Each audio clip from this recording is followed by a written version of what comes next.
को झंझोड़ कर रख दिया था, मगर इससे भी बड़ा तूफान आज श्वेता की जिंदगी में आया था। समुद्र के किनारे अपने बंगले के कमरे में बैठी हुई श्वेता के हाथ में दुर्गा नर्सिंग होम की प्रेगनेंसी रिपोर्ट थी। रिपोर्ट की ओर देख उसकी आंखों से आंसुओं की नदियां बह रही थी और मन में बार बार सिर्फ एक ही नाम आ रहा था, राजीव। राजीव, कहाँ हो तुम? आज जब तुम्हारी बीवी को तुम्हारी इतनी जरूरत है तो तुम कहाँ चले गए हो? श्वेता को राजीव से दूरी सही नहीं जा रही थी। इस मुश्किल घड़ी में राजीव के सहारे की जरूरत थी। न जाने ऐसा कौन सा पहाड़ टूट पड़ा था, न जाने उस प्रेगनेंसी रिपोर्ट में ऐसा क्या था। सभी सवालों के जवाब जल्दी मिलने वाले थे, क्योंकि थोड़ी ही देर में राजीव घर आने वाला था। राजीव की गाड़ी को बंगले के गेट से अंदर घुसते देख श्वेता का चेहरा उम्मीद से चमक उठा और वो भागती हुई सीधे अपने पति से मिलने चली गई।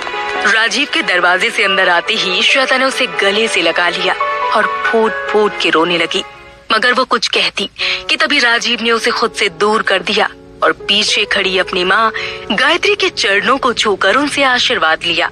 श्वेता जानती थी कि राजीव एक आदर्शवादी बेटा था, लेकिन आज वो चाहती थी कि उसका पति पहले उसका हाल जान ले, पहले उसकी सुन ले, क्योंकि उसे कहीं न कहीं ये लग रहा था कि शायद गायत्री राजीव को श्वेता के खिलाफ भड़काने में सफल हो जाएगी।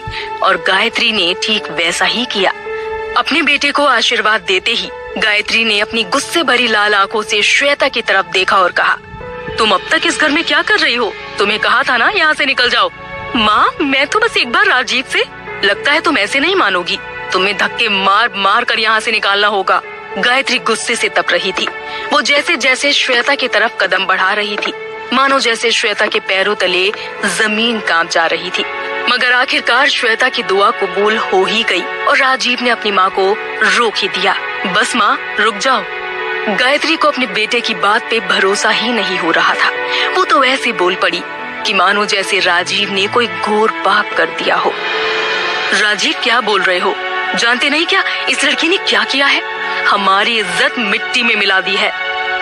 माँ, मेरा यकीन कीजिए, मैंने कुछ नहीं किया है। अच्छा, कुछ नहीं किया तो फिर तुम्हारे पेट में ये बच्चा कैसे आया? ये किसका बच्चा है? गायत्री के सवालों की वजह से पूरे घर में सन्नाटा छा गया। अपनी ही बहू पे आखिर वो ये कैसा इल्जाम लगा रही थी? क्या राजीव अपनी पत्नी को इस तरह बेइज्जत होते हुए देख सकता था? यही सवाल श्वेता के मन में भी दौड़ रहा था। इसीलिए वो भी उम्मीद भरी नजरों से राजीव की तरफ देख रही थी और मन ही मन बस यही दुआ मांग रही थी कि राजीव अपनी माँ की बातों में ना आ जाए। राजीव ने ना ही अपनी माँ का साथ दिया, ना ही उनके खिलाफ कुछ कहा। उसने चुपचाप श्वेता के हाथ से दुर्गा नर्सिंग होम की प्रेगनेंसी रिपोर्ट ले ली और एक एक पेज को ध्यान से पढ़ने लगा। पूरी रिपोर्ट को देखने के बाद उसने श्वेता की आंखों में आंखें डालकर देखते हुए कहा, क्या है ये सब? तुम माँ कैसे बन सकती हो? राजीव का सवाल पेचीदा नहीं था।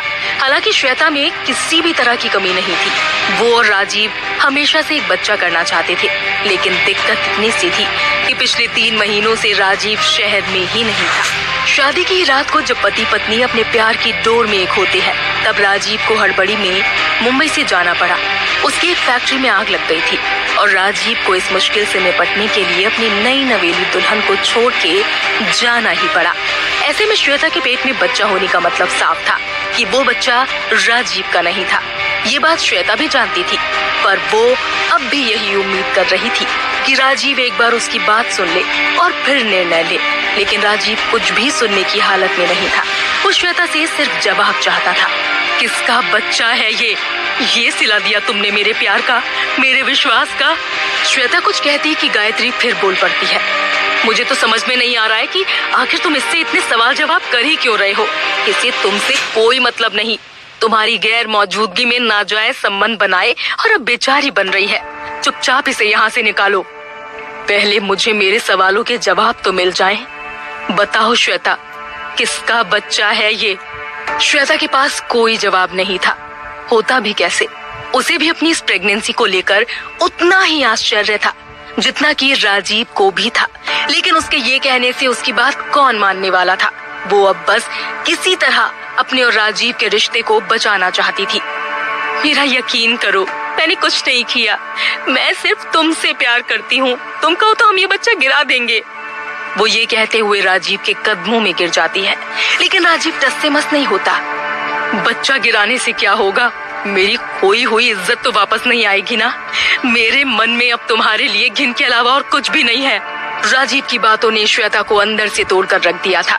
उसे भरोसा नहीं हो रहा था कि ये वही राजीव था जिसने उससे कुछ ही महीने पहले गोवा के समुद्र के किनारे घुटने टेककर हीरे की अंगूठी के साथ प्रपोज किया था। राजीव ने उस शाम श्वेता से वादा किया था कि चाहे जो हो जाए वो कभी भी उसका साथ नहीं छोड़ेगा। राजीव को पाकर श्वेता को भी ऐसा लगने लगा था कि उसकी जिंदगी में भी अब हमेशा हमेशा के लिए सिर्फ खुशियां ही होंगी, और ऐसा लगना पूरी तरह गलत भी नहीं था। आखिर श्वेता की जिंदगी इससे पहले बहुत दुखद तरीके से बीत रही थी। 1 साल पहले श्वेता ने अपनी याददाश्त खो दी थी। उसे ना ही अपने घर का पता मालूम था, ना ही उसे अपने घर वालों का या खुद का नाम याद था। यहाँ तक कि उसे तो ये भी नहीं पता था कि उसका नाम श्वेता था भी या नहीं। वो शहर से शहर भटकती रहती थी, हर जगह अपने परिवार को ढूंढती थी, लेकिन उसके हाथ कभी कुछ नहीं आया। आज के इस मॉडर्न दौर में भी श्वेता के लिए अपने परिवार को ढूंढना रेगिस्तान में सुई ढूंढने जैसा था। ऐसे में जब उसे राजीव मिला तो श्वेता ने भी अपनी कोई याददाश्त के साथ समझौता कर लिया। उसने अपनी तलाश को वहीं रोक दिया। उसे लगा कि जिस घर को वो ढूंढ रही थी वो अब वही घर राजीव के साथ बसाएगी, और ठीक वैसा ही चल रहा था। श्वेता के हाँ कहते ही राजीव ने जल्द ही मुंबई में शादी की तैयारियां शुरू करवा दी। शादी इतनी धूमधाम से हुई थी मानो किसी राजा महाराजा की शादी हो। पूरे शहर से बड़े बड़े लोग राजीव मल्होत्रा की होने वाली पत्नी को देखने आए थे। सब जानना चाहते थे कि आखिर कौन थी जिसने राजीव जैसे हैंडसम लड़के का दिल जीत लिया था। जब सबने श्वेता को देखा तो वो समझ गए कि श्वेता से ज्यादा किस्मत वाला तो राजीव था, जिसे श्वेता जैसी परी सी